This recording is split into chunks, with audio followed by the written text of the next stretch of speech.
A very good evening and thank you for joining us in yet another broadcast here on NTV. It's 10th of May. Now, someone say that life doesn't come with a manual, but it comes with a mother.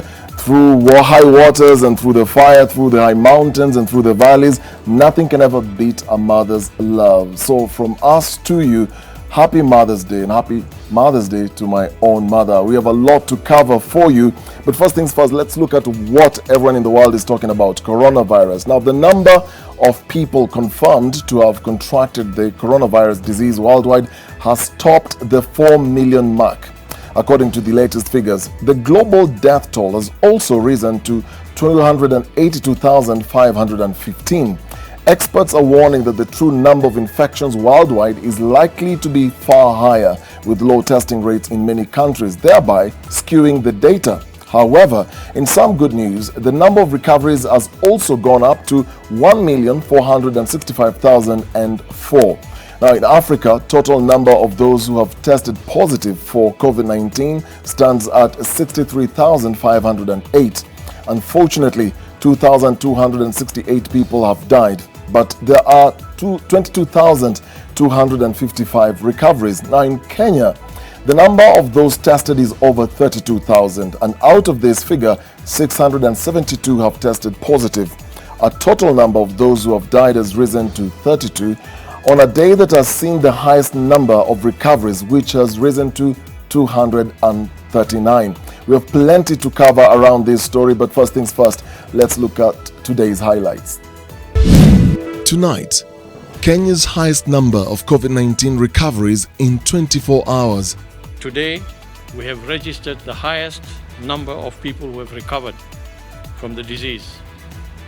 We have discharged 32 people from hospital. Hospitality sector looking to reopen gradually as concerns on truck drivers increase. Plus, over 700 Kenyans have returned home from various countries. The latest touchdown from China. Do you look back to going back? No, I cannot go back. Yes, if they agree for us to go back, we will go back. We reveal the number of Kenyans who have succumbed to COVID-19 abroad. The jacks of all trades, the embodiment of selflessness, and the changing face of motherhood. Generation ya sai, wamama wa sai, hawana majukumu mengi. They are free to come and tell me this is what is going on, this is I have a crush with that, or somebody has a crush with me. Nilikuwa mdogo, I wanted to be that stable mom mwenye figure out everything before apate kids, but life happened. Celebrating mothers in more than just mamas. And the weight of the coronavirus pandemic on livelihoods is heartbreaking. These 19 people are not working right now. They do not have any form of income. Like 2 months now, sijakuwa na job. Tonight's special feature, the pandemic burden.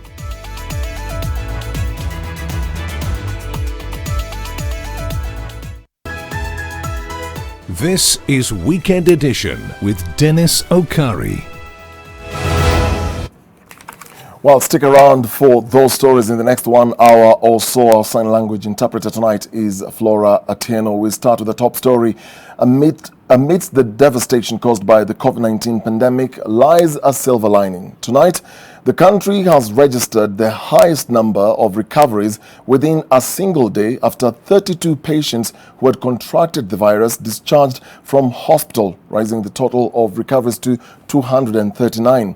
NTV's Setholale also reports that there's good news for hoteliers as the government outlines operational procedures tomorrow, with the Ministry of Health introducing new measures targeting truck drivers that are aimed at stopping cross-border infections.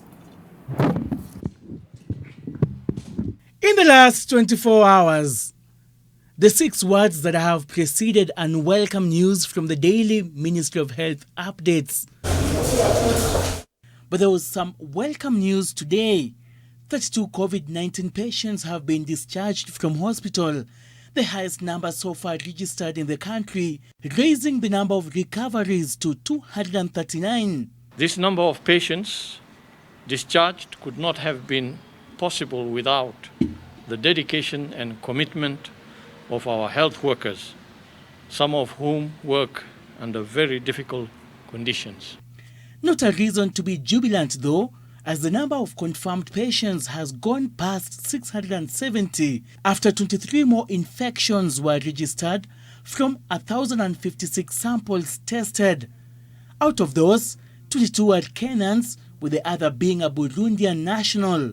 Mombasa leads with 12 new cases, Mandera 6, 4 from Nairobi, with 1 case from neighboring Kajiado County. 2 more people have succumbed to the virus in Mombasa, with the total number of fatalities being 32.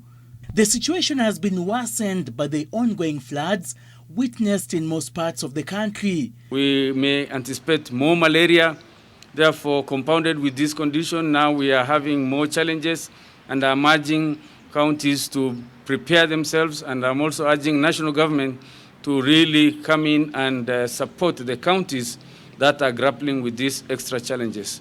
In a bid to revive the tourism and hospitality sector, Tourism Cabinet Secretary Najib Balala is set to unveil measures that will be used by hoteliers going forward after a meeting with senior officials from the Ministry of Health scheduled for Monday. The protocols, the ones which have been announced by the Ministry of Health, how practical, how effective would they be? But we have to respect those measures of social distances, the issue of washing of hands, the issue of stopping the spread of this disease to even clients. However, a stern warning has been issued against rogue restaurant and eateries attendants. And if you are met operating your restaurant without due permit, then you have no regret. We have no other alternative but to close down your restaurant, and indeed, you are liable to persecution. With the increase of COVID-19 cross-border infections witnessed in the recent days, truck drivers will now undergo testing 48 hours before commencing their journey. The drivers will also be required to pull over at mandatory checkpoints along the transit corridors in order to ascertain that they have been tested and cleared by officials from public health. One of the infected truck drivers is currently admitted at the Voi, Moi and Teaching Referral Hospital in Taita Taveta County. Alipoletwa maafisa wetu wa kikosi cha Rapid Response Team wakiongozwa na daktari mkuu wa hospitali hii yetu ya rufaa ya Moi, wakahakikisha kwamba mgonjwa yule amepokelewa, tukifuatilia zile taratibu ambazo zimewekwa za kukabiliana na ugonjwa huu wa corona. 7 other Kenyan truck drivers were among the 13 confirmed cases in Uganda announced by authorities. So far, 32,097 tests have been conducted in Kenya. The increased number of recoveries over the recent days, it's perhaps an indication that it's possible to overcome this disease with the proper management. However, health experts are warning that the disease can easily overwhelm the health system if the laid measures are not adhered to. Seth Olale, NTV at the Ministry of Health Headquarters, Nairobi. We will definitely follow that story, the good news of the new outlined operational procedures that will be unveiled tomorrow for hoteliers. And they're finally home, having touched down in Kenya early today. Over 100 Kenyans who had been stranded in China due to the ongoing lockdown are here. Many of the passengers were students and businessmen and women who found themselves caught up in the ongoing COVID-19 pandemic. After months of uncertainty and anxiety, stranded abroad with no way of knowing when you're coming back home, for these 165 passengers flying in from Guangzhou, China, that changed after finally touching down in the motherland. I feel so good that we have arrived. Yes, I'm so happy because we have been quarantined for 4 months, some of us 4 months, some of us 5 months. Not doing any job, not doing any business. We're just at home, doing nothing. So it's very, very relieving to be home. According to Ambassador Michael Yugi, head of the Diaspora Directorate, flying back these passengers was not an easy task. We had to arrange this flight in very challenging circumstances and at very short notice. The situation of Kenyans in Guangzhou, in Guangdong province in China and the surrounding areas, of course, became sensitive. Some of these challenges related to documentation, because some of the Kenyans were not documented in the sense that their passports or visas had expired. Liaising with the Kenyan Beijing embassy, a KQ-883 aircraft was authorized to bring the stranded passengers home. Many of these passengers were students in China, business people, and victims of job losses due to the COVID-19 pandemic effect. I was doing business, importing things, exporting, and now the corona, when it came, it affected us, so we could not export our goods. I went there as a teacher. Schools have not returned even today. They have not resumed. Because we teach the small kids, and the only schools which have resumed are colleges, universities, and high schools. The 165 passengers have been taken to a quarantine area of their choice, where they will be monitored for the next 14 days. And when asked if they'd be okay with returning to China... No, I cannot go back. Yes, if they agree for us to go back, we will go back. But for now, we just want to rest. For me, I just want to rest and be with my family. Several other flights were also organized to bring Kenyans back from various other countries, including India, South Sudan, Dubai, Egypt, Pakistan, United Kingdom, and the United Arab Emirates. From the Kenya diaspora community, at least 19 Kenyans have lost their lives to COVID-19 related cases. Anita Nkonge, NTV.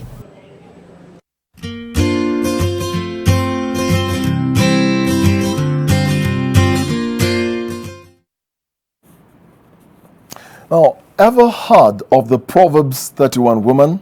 If not, don't worry. On this Mother's Day, we may just have found the proverbial woman in Kenya. Her name is Petronila Kisa from Bungoma, and through her, NTV celebrates the woman showing the different hats she wears gracefully. A mother's job is never done, they say. This rings true for Petronila Hisa, whose duties as a mother has her wearing multiple hats. Kwanza kabisa, mwanamke ndiye picha ya nyumba na boma yake. Mwanamke ukiwa umejipanga sawasawa, utaleta heshima kwa jamii yako. Utakuwa kama ni kofia kwa mume wako, anaheshimika popote anapoenda. Na mwanamke mcha Mungu humtendea mume wake mema maisha yake yote.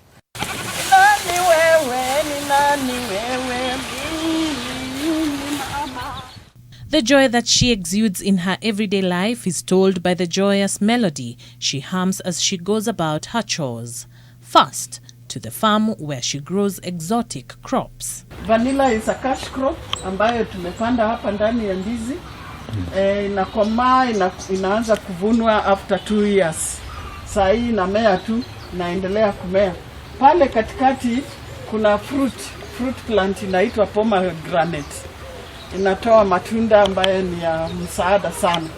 So commercially niko na vanilla na niko na pomegranate.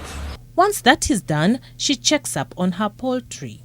Maliza hii kazi, nafagia sakafu, kutoa uchafu ambao unaweza patikana, kuhakikisha kwamba mahali wanakaa pasipatikane ugonjwa hivi kwa urahisi. Then it's off to the fields to find pasture for her livestock, her husband by her side happily. You would think that after all those chores, they would head home, freshen up and enjoy a meal prepared by a house help. But no, it is Petronila who heads back to sort other household chores, which include preparing a scrumptious meal. They are now empty nesters, but her efforts are always celebrated by her nearest and dearest. Akina mama ni watu muhimu sana, kwa sababu pasipo wao hakuna chochote kinachoweza kuendelea. Akina mama ni engine ya uzima katika nyumba. Akina mama ndio ni kama taa, tena ni kama saa kwa jamii yote.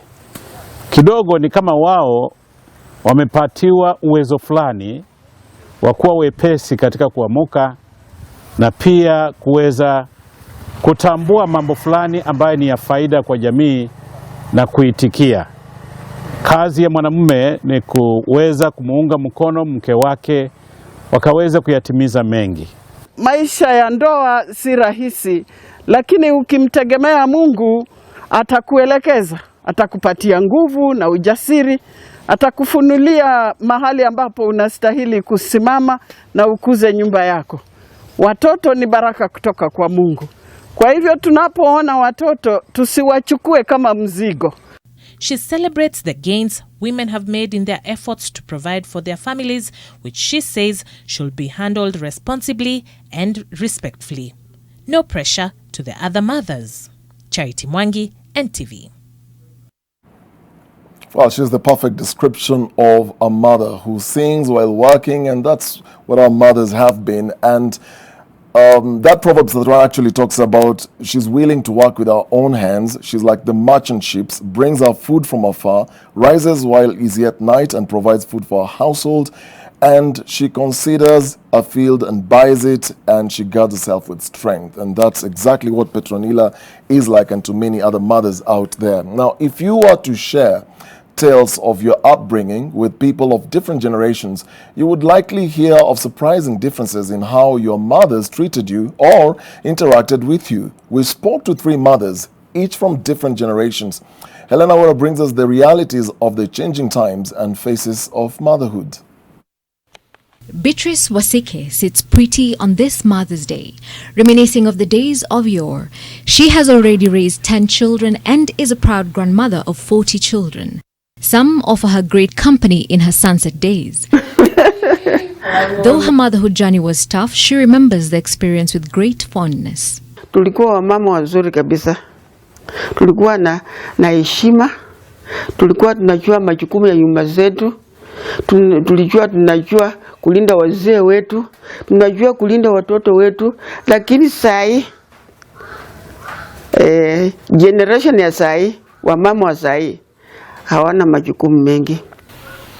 However, she is concerned about the current mothering trend of raising children with liberal values.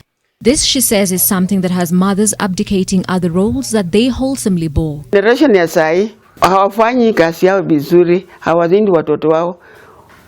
Unaona mama anataka baba watoto akuja na mboka na kila kitu ndipo apike.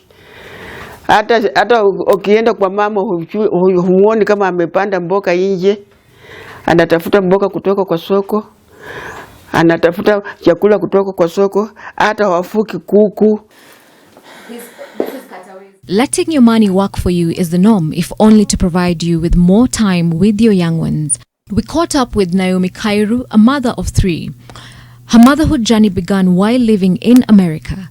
Despite being termed as the modern mother, she states that she still instills discipline in her children without leaving the role to helps.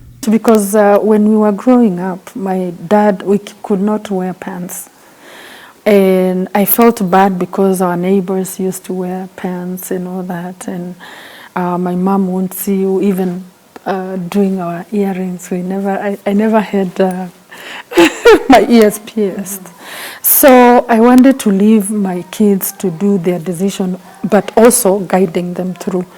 I decided from day one that this is how we're going to bring up our kids, so that they're not corrected out there, or they're not given information that we cannot as parents give them. So that has really helped us all along. Just like other modern mothers, she was forced to take a different route in her parenting as opposed to how she was raised. When it comes to disciplining the children, she and her husband make sure the children are aware as to why they are being punished. They are free to come and tell me this is what is going on, I have a crush with that, or somebody has a crush with me. They are able to come to me, and I'm able to advise them on what to do and the values that we carry. Every parent has their preferred method of raising their children, and as a parent, it is one's responsibility to ensure they are up to speed with the welfare of their children and their household at large. We caught up with 23-year-old Sheila Mweni, a single mother whose journey began when she got pregnant while in campus. Kwa mdogo, I wanted to be that stable mom mwenye figure out everything before apate kids, but life happened. But lazima tu deal tunayo tu venye ilikuja. Due to lack of employment, she has been forced to be dependent on her mother. There's financial challenges and emotional challenges because the baby daddy has not been here ever since I was 3 months pregnant. Indeed, the journey to motherhood is different for everyone, and Mweni states that it has been a journey that has helped mold her. She's strong, yet gentle, bold, yet kind. She's a visionary. She nurtures and builds. She disciplines out of love. She is a mother. Happy Mother's Day to you. Helen Aura, NTV. Well, couldn't have put it any better there. Motherhood goes beyond the biological ties and entails much more than the act of birth. A mother's love can sometimes transcend beyond biological bonds, where one ends up caring for children who are not theirs. Our reporter Gabriel Kudaka visited a mother who chose to take in a child who has been living with a disability. Mary Ngina massages Elvis Omondi, an 11-year-old boy who is suffering from cerebral palsy, a condition that affects his ability to control his muscles. Ngina decided to take up Elvis as his own early this year, following numerous reports of neglect and abuse by his biological parents, one of whom is said to be mentally challenged. Mama yake ni mtu kichwa punguani. Sasa anaweza wacha huyu mtoto amufungie, hata anaweza maliza hata siku 2. Mtoto hakukuwa nakula, hakukuwa na nini, anakaa njaa. Sasa mtoto maisha yake ilikuwa imedhoofika kabisa. Nikaona sasa nimchukue. Sijai jifungua mtoto yoyote. Na sasa nimechukua huyu mtoto ni kama sasa mtoto yangu. With help from the Kipkenywa village elder and a Catholic priest based in Eldoret, Ngina shouldered the responsibility of providing motherly love and care to Elvis. The little she earned from her daycare center was enough to keep them going. But the Covid-19 pandemic has brought its own debilitating challenges. Sasa president alisema amefunga shule, kila mzazi akakuja na akachukua watoto wake. Sasa sina income yangu ikaishia hapo. Sasa hata saa hii nyumba sina pesa ya kulipa, na renti saa hii hata landlord alikuwa amesema anaweza nifungia nyumba. Sasa singeweza nini, juu niko na deni kubwa yake. Saa hii nadaiwa 36,000.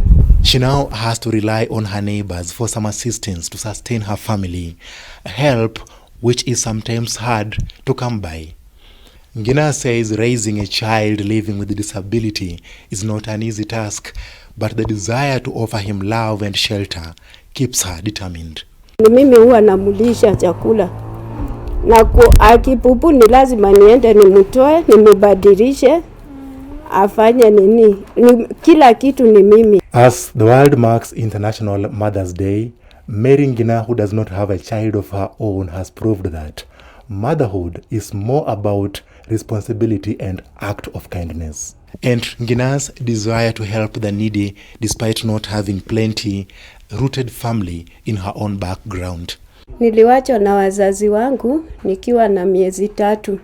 Sasa wengine wakajitolea kunilea mpaka saa hivi vile niko. Siku ya leo ni siku ya kusherehekea wamama. Kwa hivyo wamama wenye wako mnaweza hata support wenye wanapitia changamoto za watoto kama hawa walemavu, na maybe kuko mama watoto wengine wanapitia shida. Kuko wengine wanalea watoto wasio wake. Jivunie, ni kwa ajili Mungu atakubariki. Gabriel Kudaka, NTV. The wise words of Mary there. The first home we visit is in Bula Jamhuri Estate in Mandera Town. Meet Halima Abdirahman enjoying her Mother's Day in the company of her 3 sons. To them, she is everything. To her, the experience of being a mother has been nothing close to her expectations, especially after her 9-year marriage ended, forcing her to move from Mombasa to start life as a single parent in her ancestral home in Mandera. Halima tries to prepare something for her children, a daily task she shoulders alone. With no husband to support her and no assured source of income, it is unrealistic for her to expect support from the society, as it frowns upon those who are divorced, much as she did not wish this on herself. The first home we visit is in Bula Jamhuri Estate in Mandera town. Meet Halima Abdurrahman enjoying her Mother's Day in the company of her 2 sons. To them, she is everything. To her, experience of being a mother has been nothing close to her expectations, especially after her 9-year marriage ended, forcing her to move from Mombasa to start a life as a single parent in her ancestral home in Mandera. Halima tries to prepare something for her children, a daily task she shoulders alone. With no husband to support her and no assured source of income, it is unrealistic for her to expect support from the society, as it frowns upon those who are divorced, much as she did not wish this on herself. Kwa ghafla tumeachana na mzee watoto wangu. Hakuna mtu ambaye akuniangalilia watoto. Tangu tuachane hajawahi hata nipigia simu. Hajawahi hata ulizia watoto wake wako aje. Mimi mwenyewe kama mama najiangalilia maslahi yangu pamoja na watoto wangu. As if that is not enough, the coronavirus is also demanding her attention, so to speak. Sasa corona nayo imetukumba. Hakuna pale ya kutoka, hakuna hata kwenda kufanya kibarua, hakuna. Despite all these challenges, Halima is hopeful for her family to have a better days in Mandera. In the interior of Bula, Bosnia, we meet Fatuma Alio, married but facing the same predicament as a single mother. Armed with a rake and a mask, she cleans up at her county-designated garbage bin. This is how she supports her family. Not much help come from her husband. Naume wanakaa nyumbani, wengine wanalala nyumbani. Mama akipata pesa kidogo, akikuja nyumba, anasema we mama, leta ile pesa alikuwa unafanya kazi. Ninunue miraa na sigara. Hiyo mama akikata pesa, hiyo mtu anapiga yeye kabisa. Such is the cry of mothers on this day and every other day. The number of Somali mothers becoming sole breadwinners for their families has tripled in the last 20 years or so, as a result of deadbeat fathers who have failed in their responsibilities. Ahmed Abdi, NTV, Mandera. Well, it's 1:30, and Rahab's story takes us to our first break, but NTV Weekend Edition continues.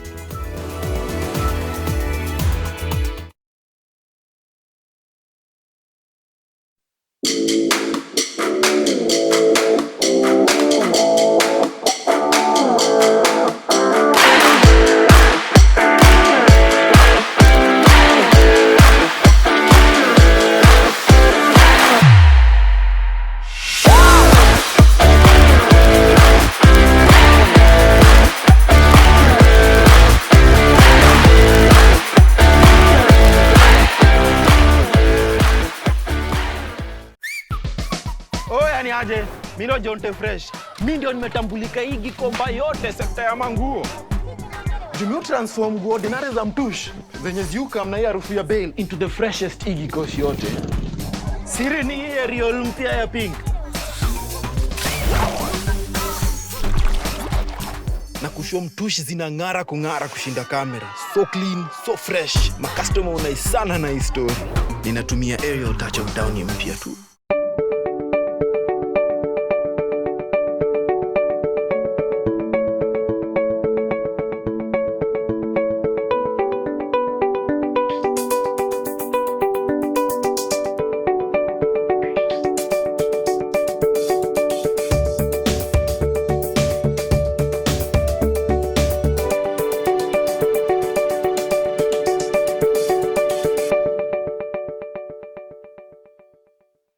For a better tomorrow, don't forget to do the 1, 2, 3 with Colgate every night.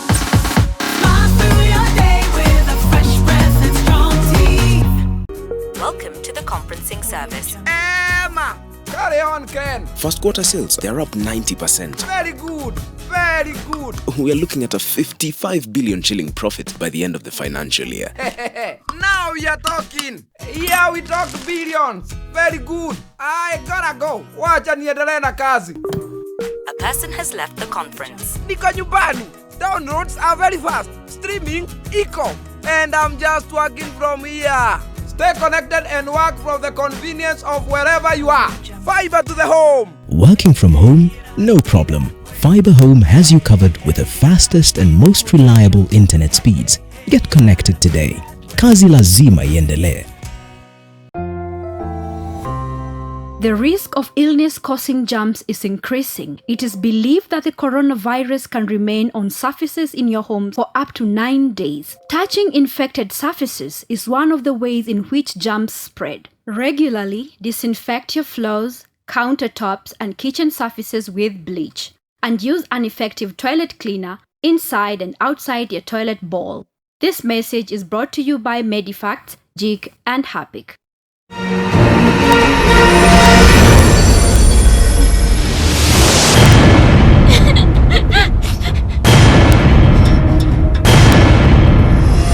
You put a bomb inside the NBI? You put my life in danger, you know that? What if you screwed up and that thing actually detonated? I'm done playing games with you! So answer my question now! What did you tell the NBI? We'll never see a single cent of your cash again. That's right, babe, I have your money!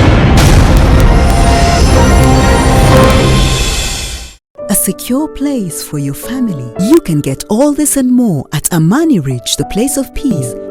Call us today on 0790 300 300 or visit www.optivan.co.ke.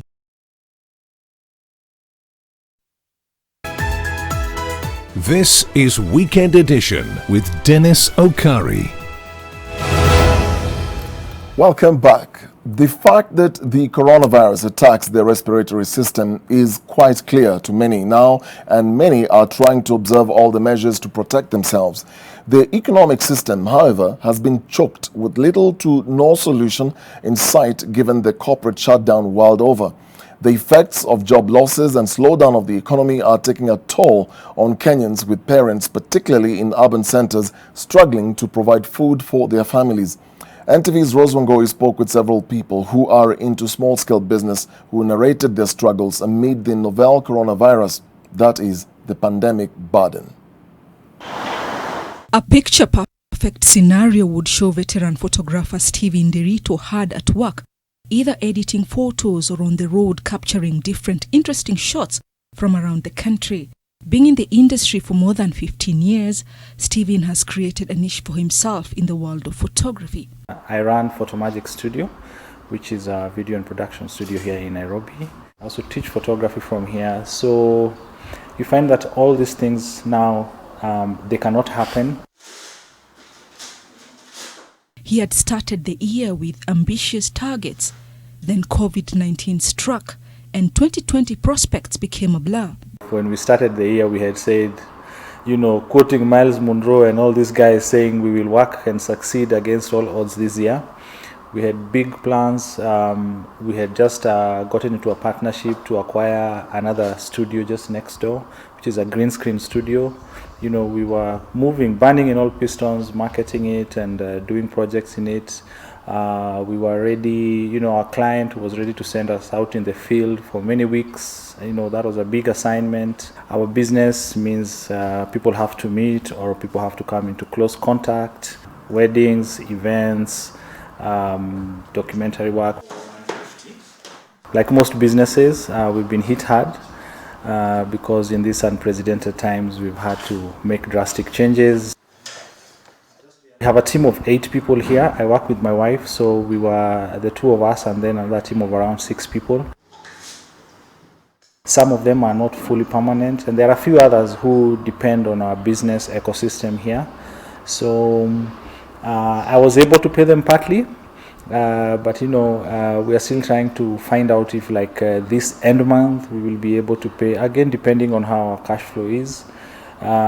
So it's a real challenge. We are now the line of unpaid leave comes into play.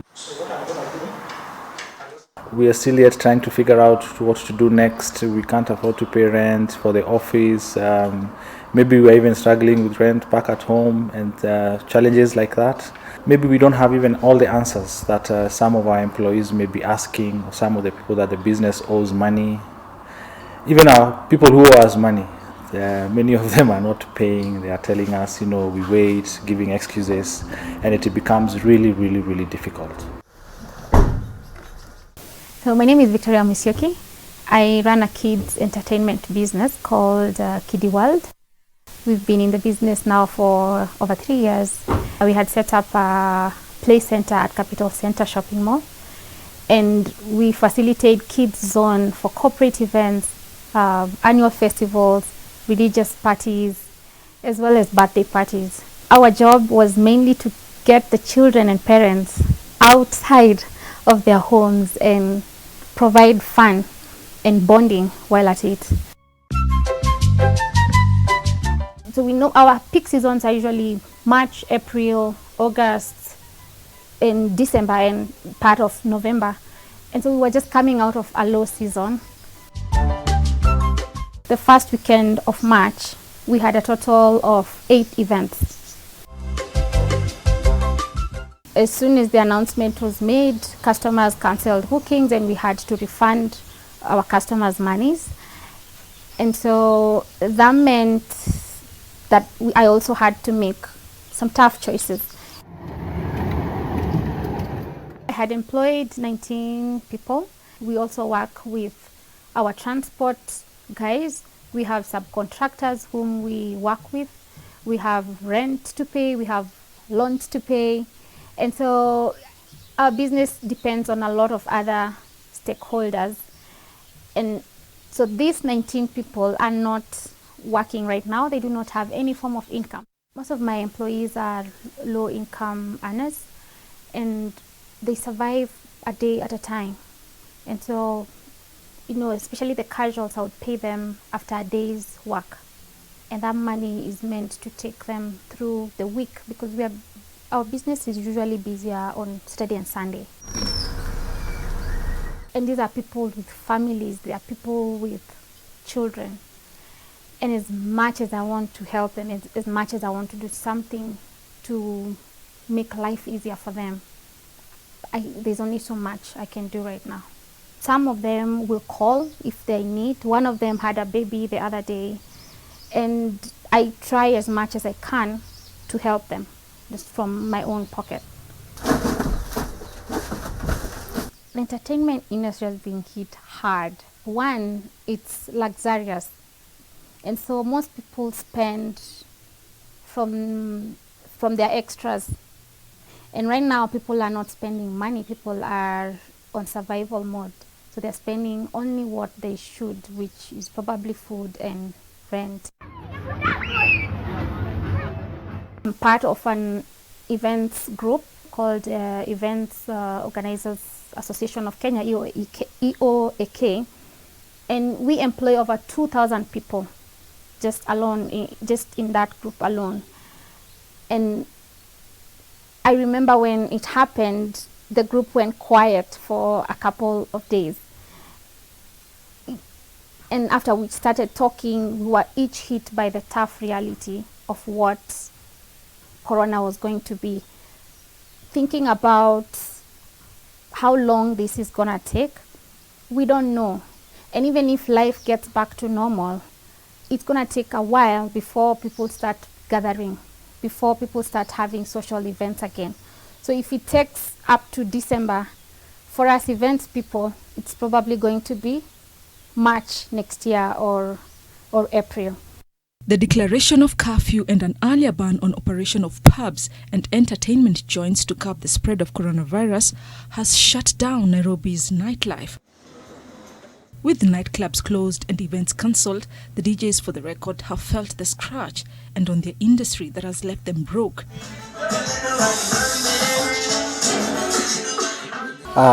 DJ Nedi, nafanya job kwa clubs different. So actually, mi uko na unit. So I usually take DJs wanacheza places different. Per week, maybe I could have 3 clubs.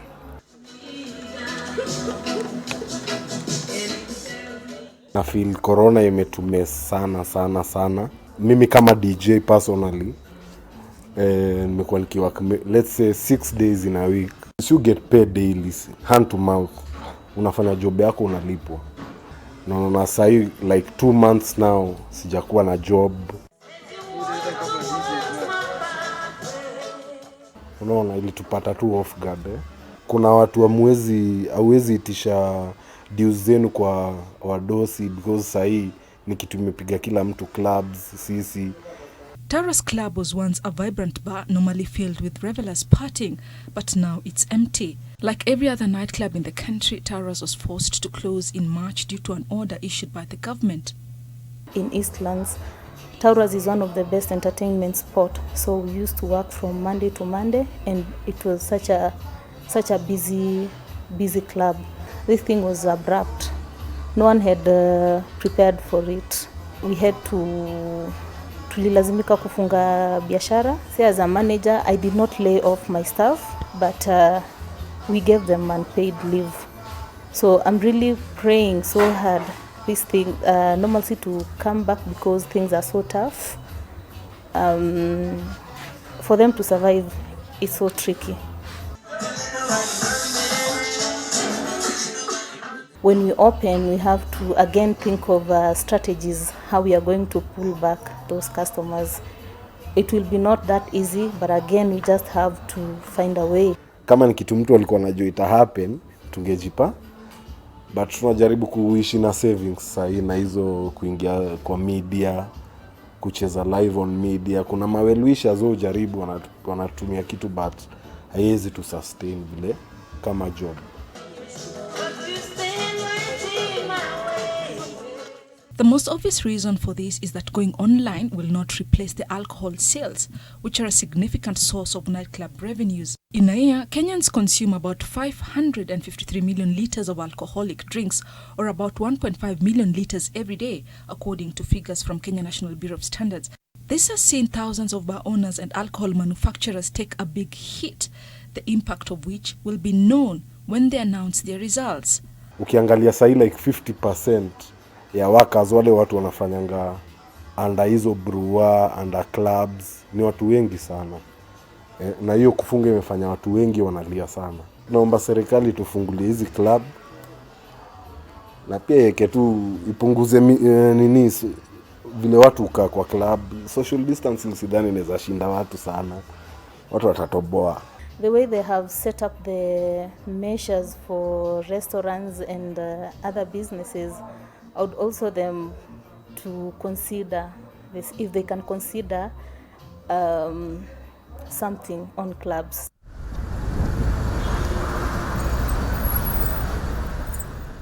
Paul Karanja runs a shop which majors in women clothes within the CBD.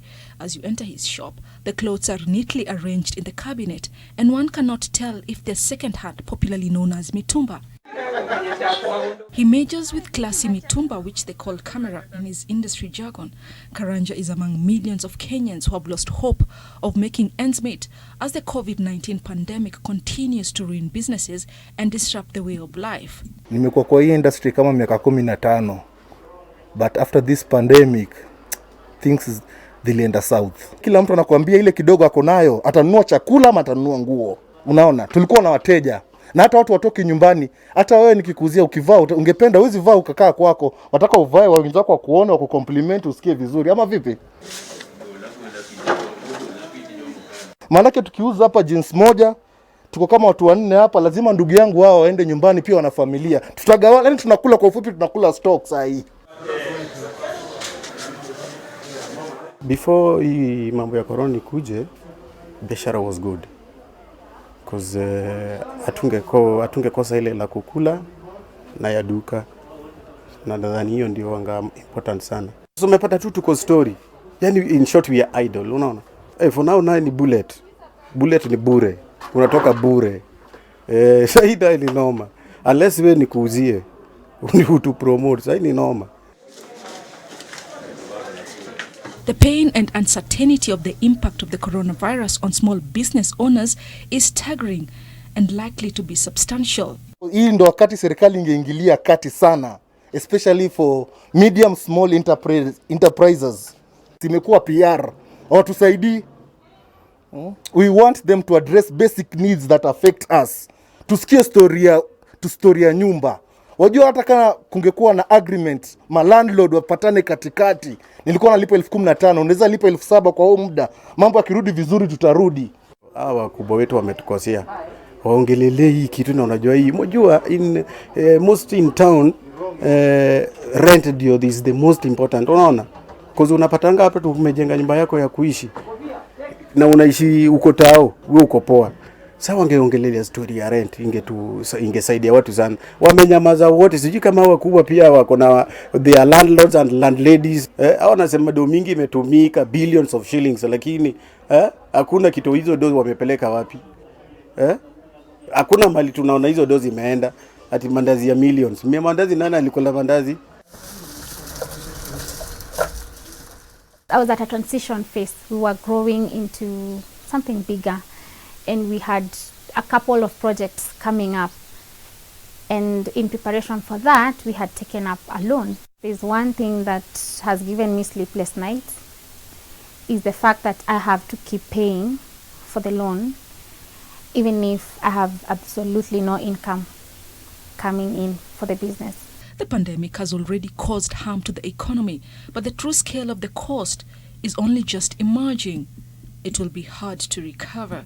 We have been using the little we had kept aside, but now we are stuck. We do not know how we are going to cater for our bills. Like here at our place of work, tumekuwa tukifungiwa because wanataka pesa yao. How do you expect me to pay something that I don't have? Kuzidisha niko na rent ya hapa na niko na rent ya nyumbani na niko na familia. We are taught to put aside money for 3 to 6 months. But what prepares you for a 1-year break in a business? What prepares you for just a certain break in income? Because nobody saw this coming. I don't know, even if you saw it coming, we had a very short window of responding to the situation. Personally, I've had to go through the entire cycle as a person, and I feel I'm at a point of surrender right now. I learned to let go, that I'm not the one in control. I think it's time to reinvent, it's time to relearn, it's time to adapt, it's time to seek out new solutions. Every disaster, every calamity has a good side. When new problems arise, they will need solutions. Self-employment and business may not be for everybody, but I think it is important for as many people as can to learn different skills, different revenue channels. Even if you have a job, always have something else that you can do, for such times. So the companies that are laying off, I'm one of them. Well, I may not have 200 employees, but there are people who won't come back to my business in the foreseeable future. But I pray that people learn to have different things that they can do to sustain themselves. If it's farming, it's okay. If it's chickens, if it's brokering things, if it's importing metumba, it's okay. If it's online consulting, it's okay. Just something else that can keep you afloat when things get thick. As the coronavirus pandemic continues crippling the economy, the only thing certain about how and when things will return to normal is not quite certain yet. Rozongoi, NTV. tells of struggle. Well done story there by award-winning journalist Rose Wangoi. The pandemic burden, that's the hashtag. Keep the conversation going as usual. I have a few comments that I just want to read, around 2 or 3 if my director will just allow me quickly. At Diana Koi, no, at D Koi says, the pandemic burden just goes to show how much the SMEs have been affected by coronavirus and how businesses have been forced to take tough measures. At John Mwiti says, working on a small hydropower and water pumping to farms, utilizing river kinetic energy, also doing kitchen gardening, looking into opportunities when challenges are present. At Dre Karaoke says, people have different talents and this is one of them, the pandemic burden, and he's posted pictures of Chapos there. At Enjoy Mkulima says, thanks for bringing this out. Sad considering that our leaders seem to care less. Mergers and funny coalitions is a total insult to the unemployed and those dying of floods at this moment. We take a short break. We'll be back with more stories and also with more of your comments. Stay with us.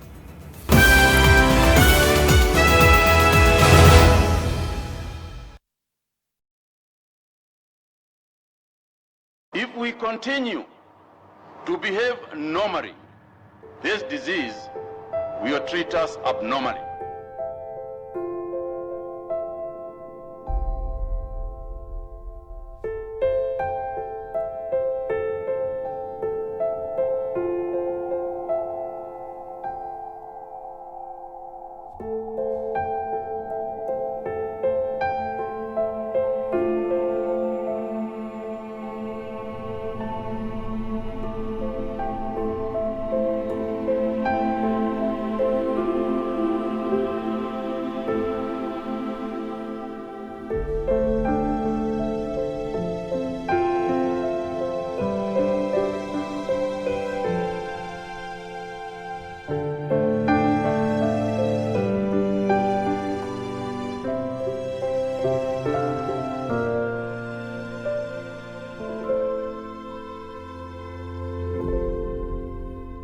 Disinfect and protect your home with Jik. Jik kills 99.9% of illness-causing germs. Disinfect floors, kitchen and bathroom surfaces, and wash white clothes, towels, and dishcloths with Jik bleach.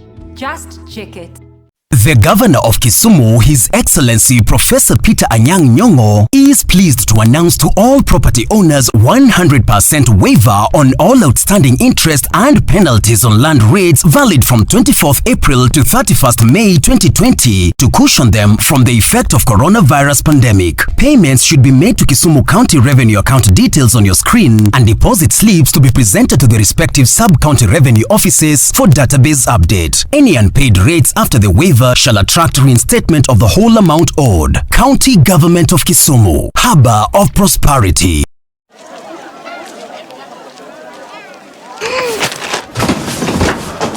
Do your gums hurt?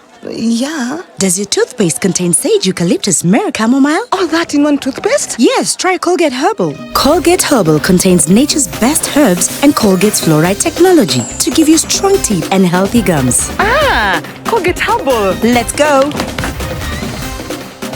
Colgate Herbal for strong teeth and healthy gums naturally. Credit to you if you stay at home. If you must shop online, use your NCBA credit card. Stay home. Stay safe.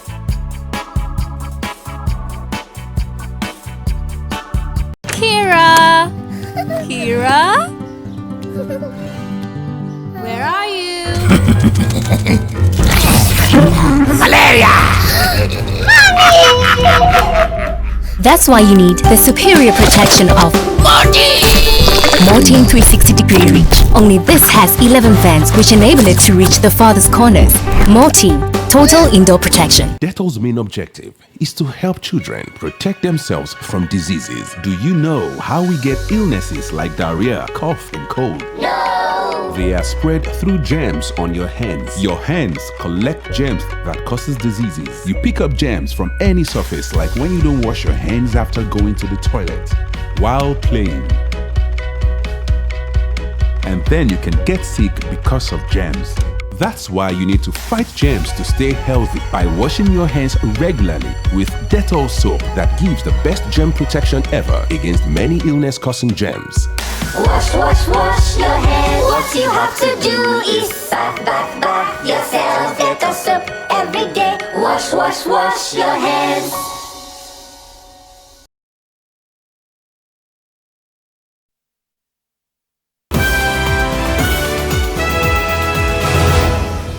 Well, welcome back to NTV Weekend Edition. Once again, a graft case at the Kenya Ports Authority. Over 200 million shillings of rot was cooked at the Port Authority, according to investigators. KPA's finance manager Patrick Nyoike was Sunday morning arrested over charges of siphoning millions of shillings from the authority's coffers to Nyali Capital Limited, a company linked to his wife and brother. Lillian Kiare with more details. On Sunday morning, detectives from the Ethics and Anti-Corruption Commission (EACC) arrested Patrick Nyoike, the finance manager at the Kenya Ports Authority, alongside two other suspects in Mombasa. The trio is part of 5 persons who are linked to siphoning money from KPA into Nyali Capital Limited, a company whose managing director is Nyoike's wife, Jacinta Wanjiko Wambogo. His brother, Alfred Hinga Nyoike, serves as one of the board directors. Isaac Ombuga, a clerical officer at KPA, and Peter Ndishu Kenyanjui, a director at NCL, are also to face charges in the misappropriation scam case. The arrest followed a consigned effort between the Commission and the Director of Public Prosecution. The investigation revealed that Nyoike used his office to facilitate the inclusion of Nyali Capital Limited as one of KPA's suppliers in the vendor portal. Where the conflict of interest arises is that Nyoike did not disclose to KPA that his wife and brother are in the firm's top leadership. In a statement, EACC says that from October 2014 to March 2017, KPA made regular payments amounting to 214.5 million shillings for supply of various goods and services. DPP Nudin Haji asserts Nyali Capital, which was not included in KPA's vendor portal, was listed as one of the authority's suppliers. KPA's clerical officer Obunga is accused of doing the dirty job of irregularly including Nyali Capital as a vendor in the authority's register and thus making it look like the two had a contractual agreement. The suspects will face 4 charges. These are conspiracy to commit an offense of corruption, abuse of office, failure to disclose a private interest, and dealing with suspect property. Lillian Kiarie, NTV. Frustrate a meeting called by President Uhuru Kenyatta for Monday morning at State House, Nairobi, to discuss the Jubilee Senate leadership. NTV has learned that Tanga senators have instructions to boycott the parliamentary group meeting, whose agenda is to eject Elgeyo Marakwet Senator Kipchumba Murkomen as majority senator leader and replace him with West Pokot Senator Samuel Pogisho. NTV senior political reporter Kennedy Murithi with the political intrigues behind the scenes. The chickens may just come home to roost for Senate Majority Leader Kipchumba Murkomen, who now faces ejection as Senate Majority Leader. A message circulated to Jubilee senators Sunday indicated they had been invited to State House Monday morning from 8:30 for a parliamentary group meeting to be chaired by the party leader President Uhuru Kenyatta. The message had the strict instructions of punctuality. Curiously, the message was circulated to senators by the Office of the National Assembly Majority Leader Aden Duale, indicative of consequences that await Murkomen. A fortnight ago, Murkomen confidently tweeted Parliament was dead and had become an appendage of the executive, indicative of the stranglehold Uhuru has of the legislature. The last time the Jubilee party held a parliamentary group meeting was in 2017, after winning the election. This meeting, called for the Senate alone, has raised eyebrows, especially within the Deputy President William Ruto's camp, which has been agitating for a parliamentary group meeting, mostly centered on discussing the wrangles within the Jubilee party. Jubilee is a national party. Jubilee is funded by taxpayers. We owe it to the taxpayer to be transparent and to run the party democratically. We're not going to run the party like a personal business or personal property. But their prayers have been answered differently. Jubilee Party and its affiliates have 38 senators, and as it stands now, Uhuru and Ruto's support is almost equal. The battle tomorrow will be getting a comfortable 50 plus 1% for the party leader, as the changes are expected to be effected as is required in law. There should be at least 20 senators in attendance to approve the changes being touted. It is understood in the meeting, Murkomen will be replaced by KANU's Samuel Pogisio, while the majority whip Susan Kiheka will be shown the door and replaced by Muranga's Irungo Kangata, her deputy. Senator Fatuma Dulo, who is the deputy majority leader, will survive the purge. The meeting at State House is bolstered by a move by KANU to enter into a post-election pact with Jubilee, lending credence to talk of Pogisio taking over from Murkomen. In a pact deposited with the Registrar of Political Parties, KANU and Jubilee have put pen to paper to legitimize their union that saw Baringo Senator Gideon Moi offered the position of chairmanship of the Senate ICT Committee in 2017. There is a school of thought that Tanga senators may be rethinking their position not to attend the PG and use the opportunity to read the Riot Act to President Kenyatta, whom they accuse of betraying DP Ruto and dining with opposition leader Raila Odinga while silencing any dissenting view. Kennedy Muredhi, NTV. Well, still on that story, you don't want to miss your copy of the Daily Nation tomorrow, because for Deputy President William Ruto's allies, it's a day of long knives. The Senate Parliamentary Group meeting called by President Uhuru Kenyatta could turn into a bloodbath for the DP's key supporters, Kipchumba Murkomen and Susan Kihika. In your Daily Nation tomorrow, read about the plan to replace the Jubilee officials in the House with leaders aligned to the party boss. Plus, how ODM party leader Raila Odinga, ANC's Musalia Mudavadi, KANU's Gideon Moi and Wiper's Kalonzo Musyoka are lining up their supporters for plum jobs in the cabinet and parastatals as plans for a government of national unity crystallizes. Don't miss your copy of the Daily Nation tomorrow to read that intriguing story. Over to the heavy rains that have been pounding the country, and the floods and other devastating effects of heavy rains are unfortunately predictable and a recurrent experience of torture for many Kenyans in various parts of the country. The government is also somewhat ironically pointing out that it does not want to keep visiting various areas to deliver aid at times of tragedy. Debal Ainea reports that residents in affected areas are calling upon the government to come up with speedy and sustainable interventions to help the affected and displaced families. This is the extensive expanse of Budalangi in the county of Busia. Devastating floods continue to soak up every nook and cranny of the land, a frustration residents of Budalangi are intimately familiar with. With 3/4 of a sub-county already submerged, over 44,000 people have no shelters, churches drowned out and roads cut off, leaving residents desperately camping along the overwhelmed dikes, eagerly awaiting for the water to recede. The cry here is for a sustainable solution to the tragedy that comes as no surprise. Maafa yameletwa na mafuriko hata yameshinda yale ya corona. Na wakati tunaambia Wakenya wajihadhari na huu ugonjwa wa corona, vile vile tuko hapa serikali zote mbili. Serikali kuu ukiongozwa na Mheshimiwa Uhuru Kenyatta ambaye amenituma hapa, na serikali ya kaunti yenu ya Kakamega ikiongozwa na His Excellency Mheshimiwa Oparanya, kusisitiza ya kwamba tuendelee kujihadhari na mvua hii. Sio mvua ya kawaida. Tutaleta pesa kwa simu ya wale wote ambao wameathirika. Kuanzia Jumatatu, hiyo simu yenu mupeane kwa sub-county administrator. In Mandera County, tens of homes in Boystown, Bula, Haidaya and parts of Bula Tawakal have been hit by floods after Dawa River broke its banks following heavy rains in the Ethiopian highlands. The submerged homes, which are located 2 kilometers from the river, have left many displaced.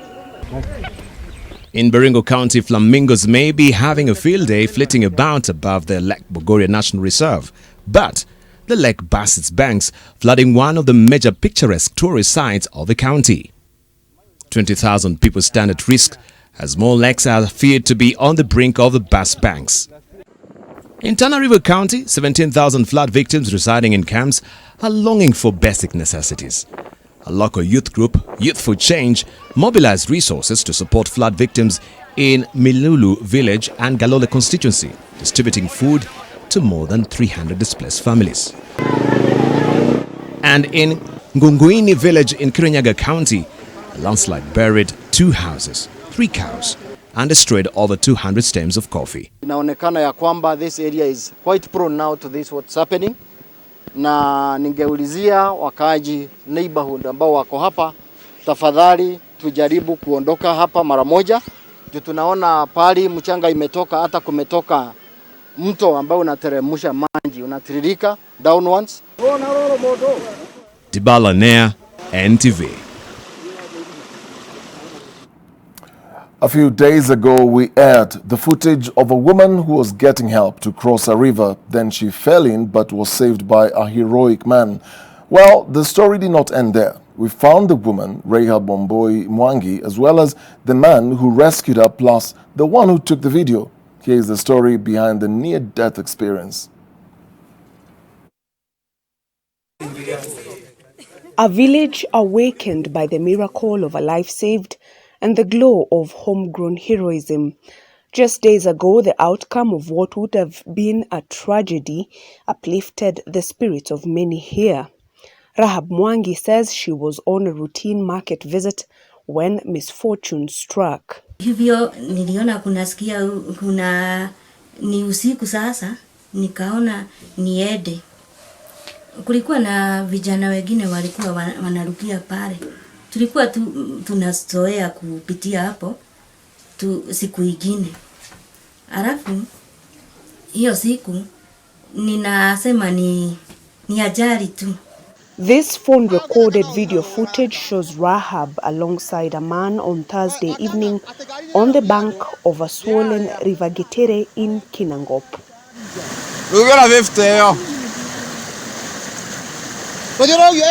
The man makes it safely to the other side of the river. Jomo, hapa nilikuwa nimeanguka, tulianguka na yeye. Alikuwa anishike, lakini nikaingia kwa maji. Hata yeye alianguka. Ukiona hiyo picha, tulianguka na yeye. Hapo akashika huyo mti ulikuwa hapo. Nikienda kwa maji, alienda na mimi. Ako kwa biu. Stephen Jomo, donned in courage and selflessness, dived into the raging waters to pull her out.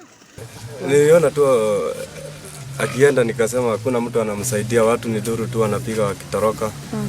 Na nikasema niingie nimtoe.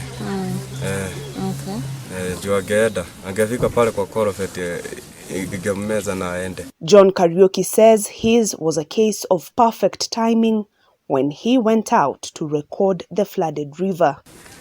Kuna vijana wanakazana kuvuka mto kupitia kuweka miti katikati ya daraja kwa sababu daraja lilikuwa limejaa maji.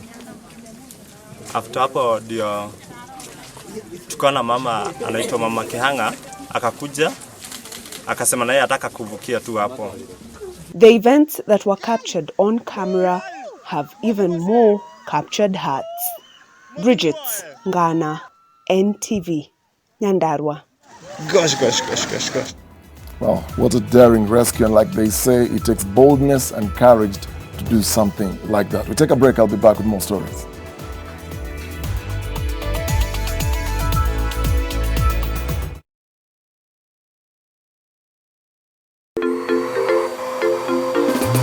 Na nikirudi huko umemaliza.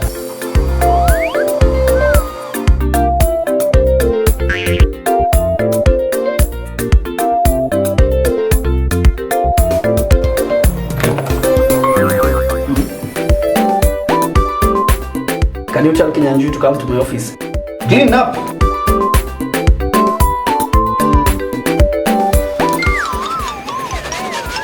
Kenyans, this is a problem, eh? Next time uende ununue selector yako, utengeneze sandwich zako, uachane na sandwich za boss. Selector.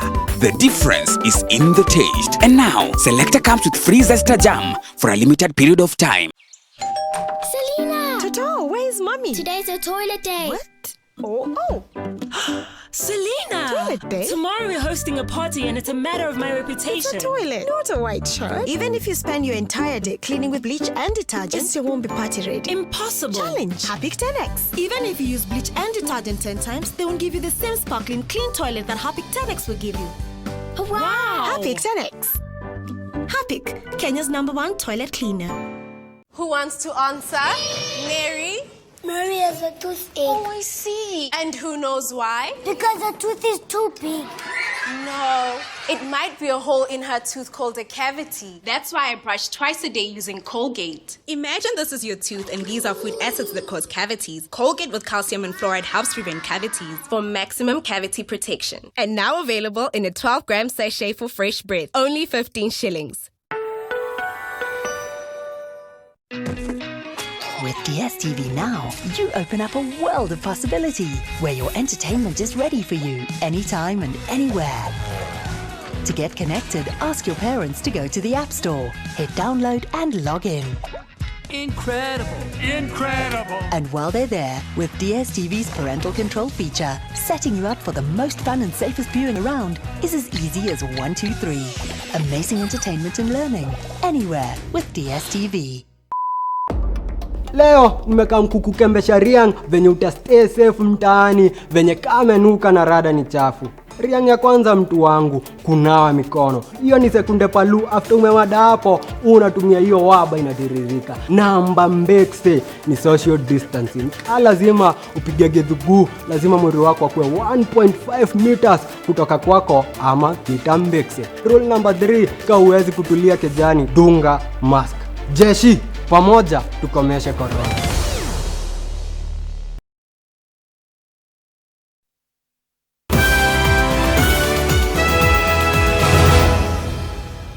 Welcome back to another rescue mission that went successful. Italian volunteer worker Silvia Romano, who was released yesterday from abduction, is safely back home. Romano has been in the hands of the Al-Shabaab militants for almost 18 months after her abduction in 2018. NTV's Kevin Mutai with the details.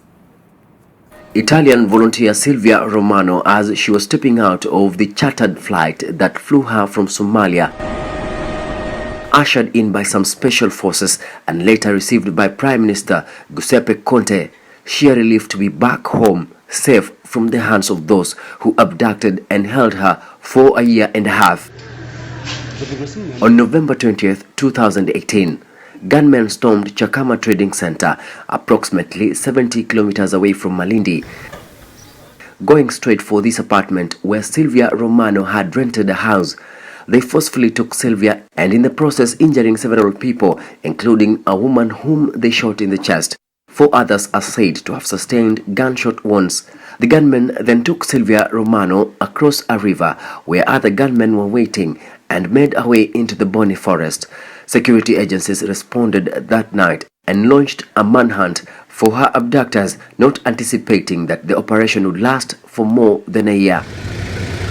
The Kenya Defence Forces, among other law enforcement agencies, sealed off the Boni forest. The search was conducted on land, sea and air. The gunmen, who are said to be Al-Shabaab affiliated, allegedly got some help from locals who aided their sneaking out of the country to Somalia, where they are said to have sold Silvia to the Al-Shabaab extremists. Investigators claim that some residents from Tana River, Garissa and Lamu counties provided food, shelter and even information, effectively jeopardizing the pursuit by police. A source privy to the operation run by international security agents, intelligence officers from Turkey and Somalia tracked Silvia to an Al-Shabaab safe house 30 kilometers from the capital, Mogadishu. Italian Prime Minister Giuseppe Conte tweeted to thank the men and women from the external intelligence community who played a crucial role for her release. Our sources also say that she is in stable condition and will be undergoing treatment back at home.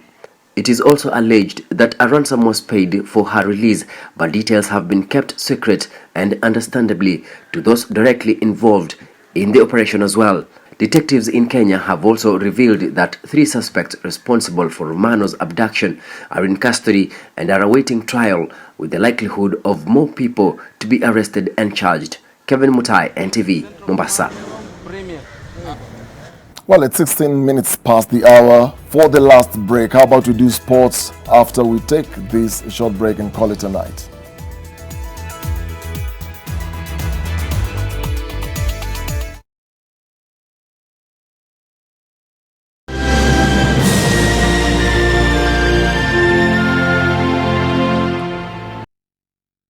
Change your baby's diaper often and as soon as possible after bowel movements. Gently clean the area with mild soap and water or baby wipes. Have a clean diaper. Use diaper ointment to prevent diaper burn, diaper wipes or a container of warm water and a clean washcloth or cotton balls. Kiss Kids diapers. Kiss Kids. No rashes. Kiss Kids. No rashes. Bye-bye rashes. Bye diapers. Choose Kiss Kids.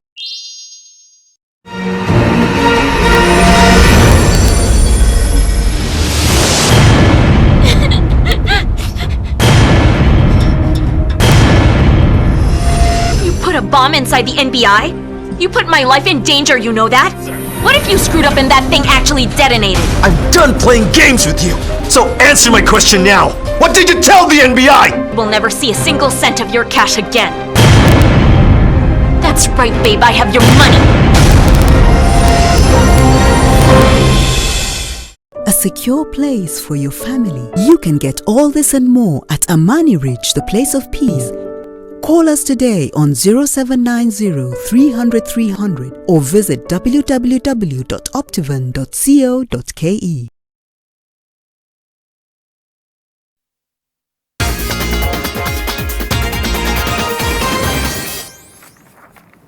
Time now to play. In an ordinary sports calendar, we would know the winner of the London Marathon by now. But 2020 has been anything but ordinary. The event, originally scheduled to take place on the 26th of April, was pushed to 4th of October due to the coronavirus. It had been billed as the ultimate battle between defending champion Eliud Kipchoge and Ethiopia's Kenenisa Bekele. The race that will presumably see Kenya's Brigid Kosgei also attempt a title defense might feature elite athletes only. Actually, the postponement of London Marathon to October was really stressful, and actually it actually destroyed most of the plans.